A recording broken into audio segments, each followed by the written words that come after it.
Hello दोस्तों। जैसा कि हम सभी जानते हैं कि पाकिस्तान अभी एक भयानक आर्थिक संकट से गुजर रहा है। हालांकि पाकिस्तान पिछले कई वर्षों से आर्थिक संकट में है, बट अभी ये संकट काफ़ी गहरा हो गया है। इस वीडियो में हम पाकिस्तान के आर्थिक संकट के कारणों को जानते हुए उसके होने वाले प्रभावों के बारे में चर्चा करेंगे और साथ ही इसे दूर करने के कुछ उपायों को भी देखेंगे। पाकिस्तान 220 मिलियन से अधिक लोगों की आबादी वाला साउथ एशिया का एक देश है और यह इस क्षेत्र की सबसे बड़ी अर्थव्यवस्थाओं में से एक है।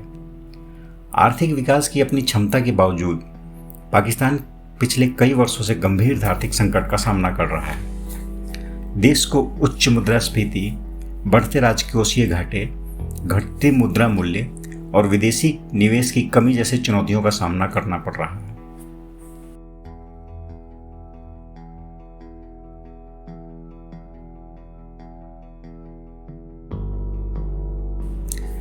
सबसे पहले हम पाकिस्तान के आर्थिक संकट के कारणों को जानते हैं।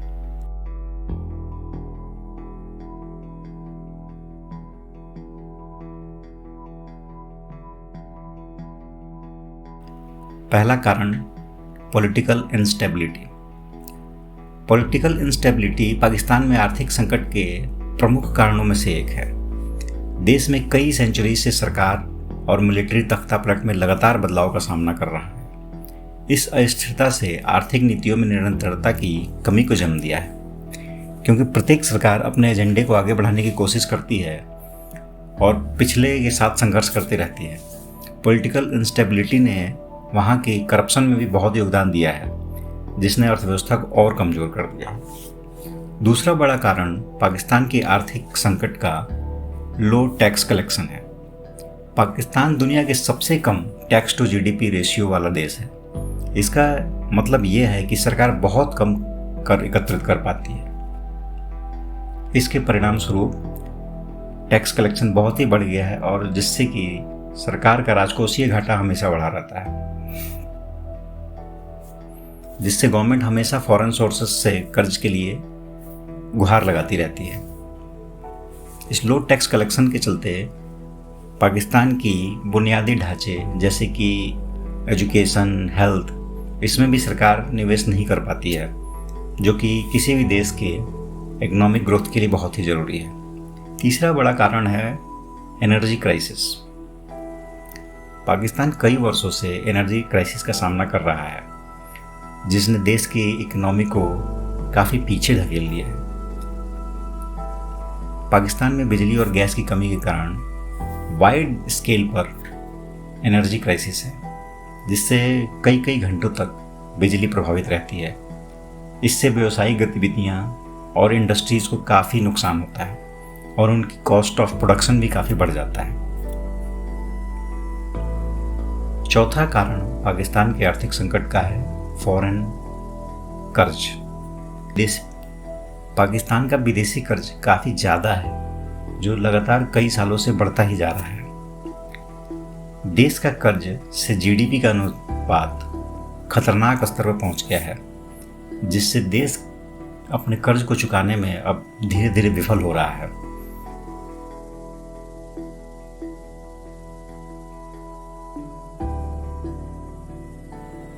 पांचवा कारण है रूपी डिवैल्यूएशन। पाकिस्तान की मुद्रा रूपी अमेरिकी डॉलर के मुकाबले बहुत ही तेजी से अपना मूल्य खो रही है। मुद्रा के इस रुपये के इस तेजी से मूल्य खोने के चलते इंपोर्ट बहुत ज़्यादा महंगा हो गया और चूंकि पाकिस्तान का इंपोर्ट रेशियो एक्सपोर्ट से काफ़ी ज़्यादा है, इससे भी पाकिस्तान को काफ़ी संकट पैदा हो रहा है।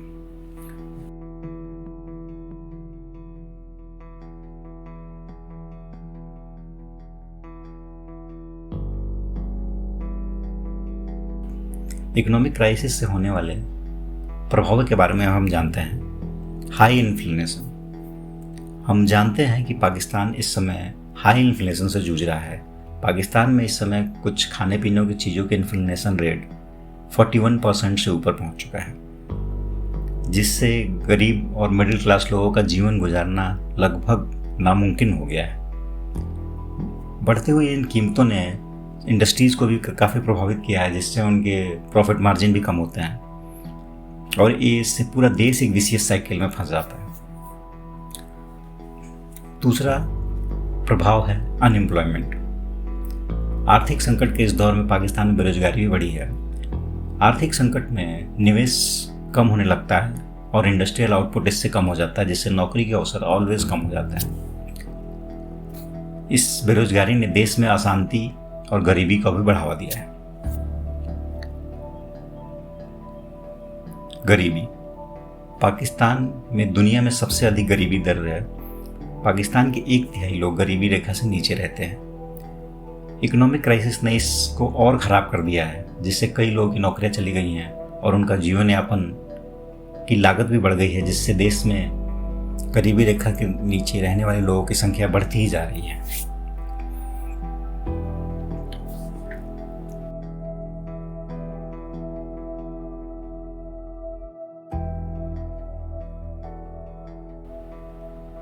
व्यापार घाटा। व्यापार घाटा उसे कहते हैं जब किसी देश का एक्सपोर्ट उसके इंपोर्ट से बहुत ही कम होता है। पाकिस्तान का व्यापार घाटा धीरे धीरे बढ़ता ही जा रहा है।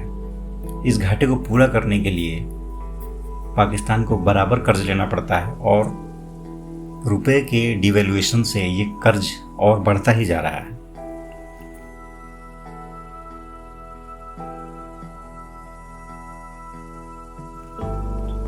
विदेशी निवेश में कमी। आर्थिक संकट के कारण पाकिस्तान के FDI इनफ्लो में भी कमी हुई है। चूँकि देश में अस्थिरता है, अनिश्चितता है, इसलिए कोई भी फॉरेन इन्वेस्टर इस देश में पैसे लगाने को तैयार नहीं है।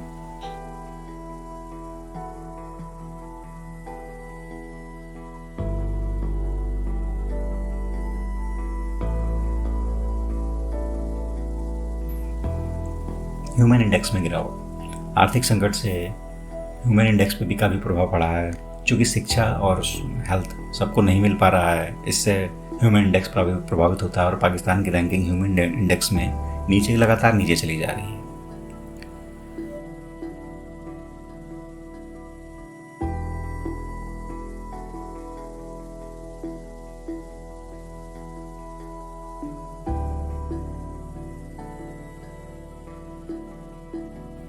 अब हम पाकिस्तान में आर्थिक संकट के समाधानों की चर्चा करते हैं। पहला समाधान पॉलिटिकल स्टेबिलिटी हो सकता है। पाकिस्तान अभी हाईली पॉलिटिकली अनस्टेबल कंट्री है। PTI जो कि कंट्री की सबसे पॉपुलर पार्टी है, वो अभी अपोजिशन में है और दूसरी पार्टी PMLN अपने दूसरे सहयोगियों के साथ पावर में है। इन दोनों के बीच की निरंतर लड़ाई इस देश को और कमज़ोर कर रही है, जिससे इन्वेस्टर्स को इस देश में कॉन्फिडेंस कम होता जा रहा है। Tax improvement. पाकिस्तान को अपना टैक्स टू GDP रेशियो बढ़ाने की ज़रूरत है और इसके लिए सुधारों की ज़रूरत है। पाकिस्तान अभी दुनिया में सबसे कम टैक्स टू GDP रेशियो वाला कंट्री है। इस पाकिस्तान की गवर्नमेंट भी इस टैक्स टू GDP रेशियो को बढ़ाने में नाकाम रही है, क्योंकि पाकिस्तान एक पूरी तरह से एलीट कैप्चर में फंसा हुआ है, जिसमें सारे गवर्नमेंट के फैसले एलीटों को, पाकिस्तान के एलीट्स को फ़ायदे पहुंचाने के लिए किए जा रहे हैं। एनर्जी सेक्टर में सुधार।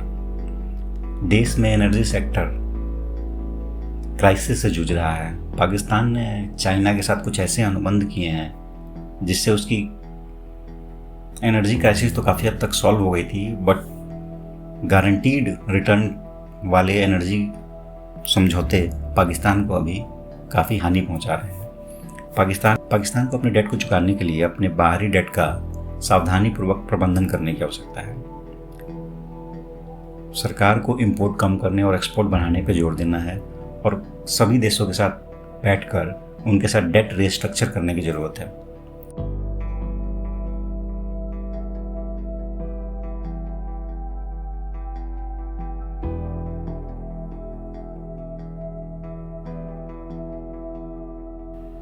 पांचवा समाधान करेंसी स्टेबलाइजेशन हो सकता है। पाकिस्तान की करेंसी अभी हाईली अनस्टेबलाइज्ड है।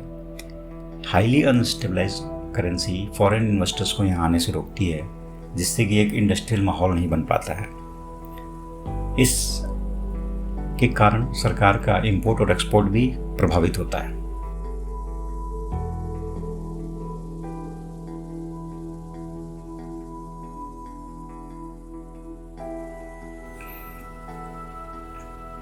कंक्लूजन। पाकिस्तान का आर्थिक संकट इतना आसान नहीं है। ये एक जटिल मुद्दा है और इसके बहुत सारे डायमेंशंस हैं। इस संकट को दूर करने के लिए पाकिस्तान को सबसे पहले ज़रूरी है पॉलिटिकल स्टेबिलिटी।